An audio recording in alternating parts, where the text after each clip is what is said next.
Hi friends, అందరికి ముందుగా good news. Punarvika పాప గురించి అయితే ఈరోజు గవర్నమెంట్ స్పందించింది. అండ్ అలాగే ఇప్పటి వరకు మదర్ గారి దగ్గర అమౌంట్ చేరింది అయితే 9 CR వరకు చేరింది. అండ్ మనం ఫస్ట్ అనుకున్నాము మన పేజ్ నుంచి అయితే 1 lakh వరకు అమౌంట్ అయితే పాప వరకు చేరాలని. నిన్న మన శిరీష గారు కలెక్ట్ చేసిన అమౌంట్ అయితే వాళ్ళ మాటల్లోనే తెలుసుకుందాం. హాయ్ అండి, మేమైతే పాప పునర్విక గురించి 2 days అయితే కలెక్ట్ చేద్దాం అనుకున్నాము. కానీ 1 dayలోనే ఆగిపోతుంది అనుకోలేదు. కానీ 1 day అయినా సక్సెస్ఫుల్గా అయితే 55K అయితే కలెక్ట్ చేసాము. ఆ ర్యాలీ ఎలా జరిగింది అనేది తిన మాటల్లో తెలుసుకుందాం. హాయ్ అండి, నిన్న సత్రంపాడు నుంచి మేము మెయిన్ బజార్ వరకు అయితే ర్యాలీ అనేది చేయడం జరిగింది. వెళ్ళిన ప్రతి షాప్కి కూడా కొంతమంది అమౌంట్ అనేది డొనేట్ చేశారు.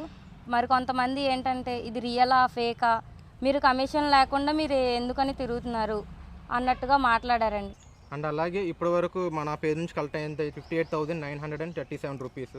అండ్ శిరీష గారు పేజ్ కలెక్షన్ అయింది అయితే 55,000. మొత్తం టోటల్ అమౌంట్ అయితే 1,13,937 రూపాయలు అయితే కలెక్ట్ అయింది. ఈ అమౌంట్ అయితే మనం సురేష్ గారికి ఇవ్వడమా లేకపోతే జగదీష్ గారు పొద్దునే రిలీజ్ చేశారు QR కోడ్ ఇంపాక్ట్ గురు అని. ఆ వెబ్సైట్కి అయితే మన డ్రెస్ ఇప్పటి వరకు సపోర్ట్ చేసిన ఏలూరు ప్రజలందరికీ ప్రతి ఒక్కరికి పేరు పేరున థ్యాంక్ యూ సో మచ్.